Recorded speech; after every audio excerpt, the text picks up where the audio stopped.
बताना चाहता हूँ कि मैं और मेरा बड़ा भाई दोनों 2018 में भर्ती देखे थे ARO रांची में, जिसकी दौड़ मोराबादी में हुआ था। घर से निकलने से पहले हमारी माँ ने हम दोनों बेटों को माथे पर तिलक लगा के भेजा था कि बेटा कम से कम 2 में से एक ने नौकरी को पाना है, तभी हमारी गरीबी दूर होगी, क्योंकि हमारे घर बहुत गरीबी है। हम मिडिल क्लास से बिलोंग करते हैं, हम कोई अडानी और अंबानी नहीं है। दोनों भाई घर से गए भर्ती देखने। दोनों भाई ने एक ही बैच में एक्सीलेंट मारे थे। और आपको यह जानकर आश्चर्य होगा कि वो बैच मेरा 350 का था, क्योंकि मैं लास्ट बैच में दौड़ा था। और यह जानकर भी आश्चर्य होगा कि उस बैच में 16 बंदे पकड़े थे। आज भी मुझे वो याद है कि 352 लड़का मैं दौड़ा था, जिसमें से मेरा रैंक 5वां था और मेरा भाई का पहला। और कुल मिलाकर 7 को एक्सीलेंट पकड़े थे उसमें। तो मैं आप सबों को यह बताना चाहता हूं ना कि आर्मी की दौड़ निकालने के लिए समझदार नहीं, पागल बनना पड़ता है, पागल। और मैं अपने डिस्ट्रिक्ट लेवल पे पहला प्रथम मैराथन दौड़ में प्रथम आया हूं, जिसमें लगभग 1200 से 1500 लड़के दौड़े थे, जिसमें मेरा प्रथम स्थान था। वो दौड़ भी 1600 मीटर की थी और उसमें भी मैंने लीड देकर मारा था। करीबन 50 मीटर का लीड दिया था सबको। उसके बावजूद भर्ती निकालने के बावजूद दोनों भाई को री मेडिकल मिला। बहुत रोए दोनों भाई। हमारे घर में भी मातम सचा गया, लेकिन हिम्मत नहीं आ रही। री मेडिकल गए MS नाम को, लेकिन वहां पे मेरा बड़ा भाई फिट हो गया और मेरा सर्जिकल था, मैं भी फिट हो गया। लेकिन कुछ और भी मुझे मिली थी री मेडिकल, जिसमें मुझे ट्रांसफर गया MS किया गया, लेकिन मैं गया मैं अनफिट हो गया। जानते हो उस टाइम मेरी एज 18 थी, 17.5 में मैंने फॉर्म फिलअप किया था। उसके बाद में मेरा भाई ने मुझे दिलासा दिया कि चलो किसी एक की तो जॉब लगेगी। मेरा भाई एक्सीलेंट मारा था, अभी तक दोनों में 100 का 100 फिजिकल था। फिर मेरा भाई एकेडमी में पढ़ने गया, उसकी जॉब लग गई, जिससे मेरी घर की थोड़ा बहुत गरीबी दूर हो गई। आपको यह जानकर भी आश्चर्य होगा कि मेरा भाई जो पढ़ने गया था वो भी कर्ज लेकर पढ़ने गया था अपना गोतिया से। आज वो मेरा भाई दिल्ली में यहीं पर ड्यूटी कर रहा है वो। उसके बाद में 2019 में दुमका में भी भर्ती देखा, वहां पर भी एक्सीडेंट मारा मैंने, लेकिन किस्मत वहां भी साथ नहीं दी, मैं वहां भी मेडिकल अनफिट हो गया।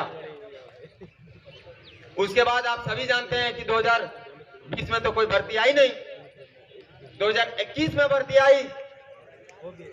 उसके बाद में लगातार सेंटरों में भी भर्ती आने लगी, जिसमें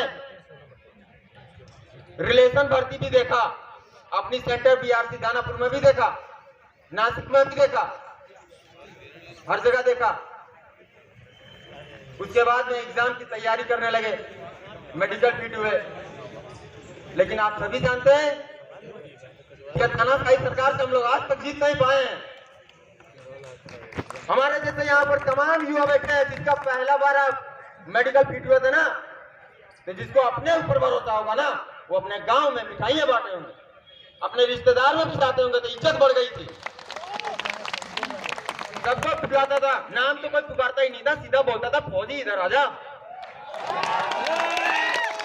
नाम कोई नहीं पुकारता था हमें। लेकिन जानते हैं, आपको आज जानकर आश्चर्य होगा, मैं अपनी बारे में बताता हूँ। जिस दिन से भर्ती कैंसिल हुई ना, मैं रिलेशन जाना बंद कर दिया, क्योंकि वहां पर सभी कोई पूछते हैं कि तू आज तक यहीं पर है, क्या हुआ तेरा, क्या जवाब दूं मैं उसको।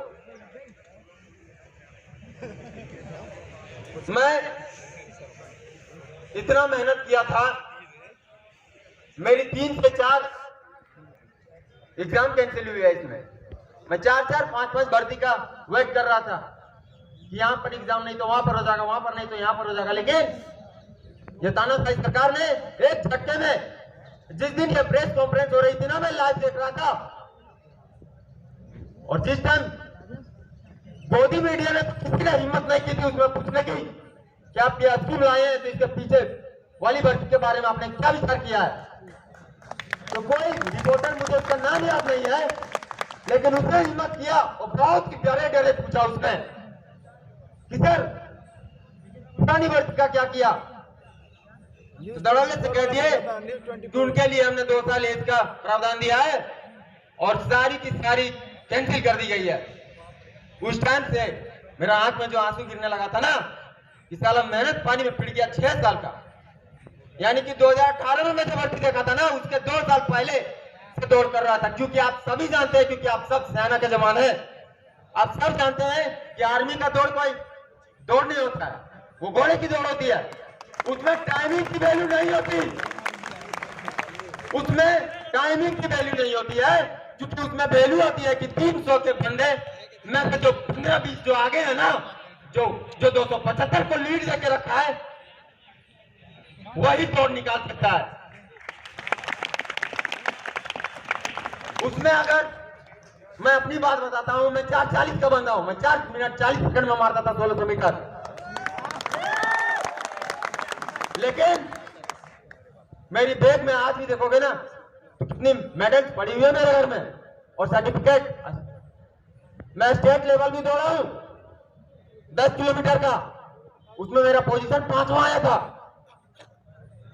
लेकिन मेरे जो बोकारो के भाई यहाँ पर होंगे, उनको पता होगा कि उनकी डिस्ट्रिक्ट में भी दौड़ होती है हर साल मैराथन, मैं उसमें भी फर्स्ट आया था और उसमें 15 से 20 हजार रुपये भी मुझे मिले थे। तो ये तानाशाही सरकार से हम लोग जीत नहीं पाए हैं, आज दर की ठोकरें खा रहे हैं। आज हमारे गांव, आपको जानकर यह आश्चर्य होगा कि मैं जब आ रहा था ना यहाँ पर, तो मेरे गांव घर वाले बोल रहे थे कि भाई कहाँ जा रहे थे, मैं बोला अपनी हक की लड़ाई लेने जा रहा हूं, और जब तक वहां से अपनी हक की लड़ाई में जीत कर नहीं आता तब तक मैं घर नहीं आऊंगा। तो आप तमाम साथियों को मैं कहना चाहता हूं कि आप अपना जब तक हक आपका नहीं मिल जाता है, आप यहां से जाए नहीं, क्योंकि आपको यह जानकर हम लोग पढ़ने लिखने में कमजोर नहीं है। मैं ऐसी भी जानकर ही आपको आश्चर्य होगा कि मैं ऐसे फॉर्म नहीं फिलअप किया, क्योंकि हमको पसंद नहीं है। मैं ऐसी चिड़ी नहीं बोला आज तक, ऐसा नहीं है कि हम पढ़ने में कमजोर हैं,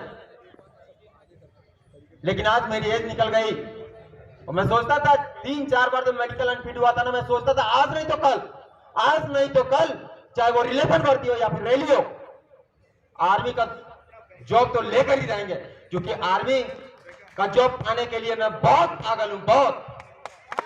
और हम जानते हैं कि एक मैं ही नहीं, यहाँ पर जितने ही लोग बैठे हैं ना, उस भर्ती से सबको प्यार करते हैं और सबको पागल हैं आर्मी वर्दी पाने के लिए। सरकारी नौकरी तो बहुत है इस दुनिया में, लेकिन हमें तो शेर बन के जीना था, इसलिए हमने आर्मी को चुना था। अगर प्यार जिंदगी से होता तो नशा वर्दी का नहीं होता।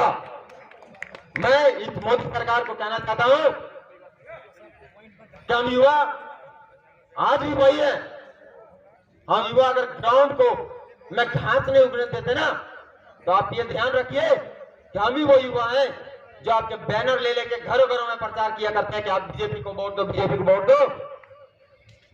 तो अगर आप हमारी आवाज नहीं सुनोगे ना, हमारी मांगे पूरी नहीं करोगे ना, तो हम वो युवा हैं आपके बारे में प्रचार करेंगे कि बीजेपी को वोट नहीं देना, क्योंकि वो जवानों को, बहन बेटियों को, सबको ललकारने का काम किया है और सबको बर्बाद करने का काम किया है।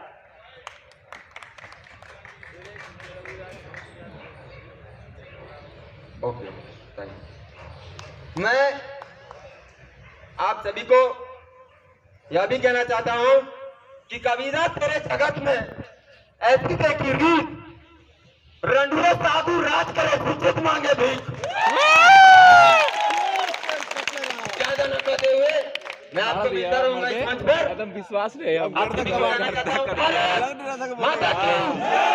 भारत माता की वंदे वंदे इनकलाब जिंदाबाद इनकलाब जिंदाबाद। जय जवान जय किसान जय जवान जय किसान। आर्मी ज्वाइनिंग आर्मी ज्वाइनिंग पूरी करो एयरफोर्स ज्वाइनिंग पूरी करो एयरफोर्स ज्वाइनिंग पूरी करो। हम हमारा हक मांगते है किसी से भीख मांगते हम हमारा हक मांगते है किसी से भीख मांगते। भारत माता की जय भारत माता की जय। बहुत बहुत धन्यवाद।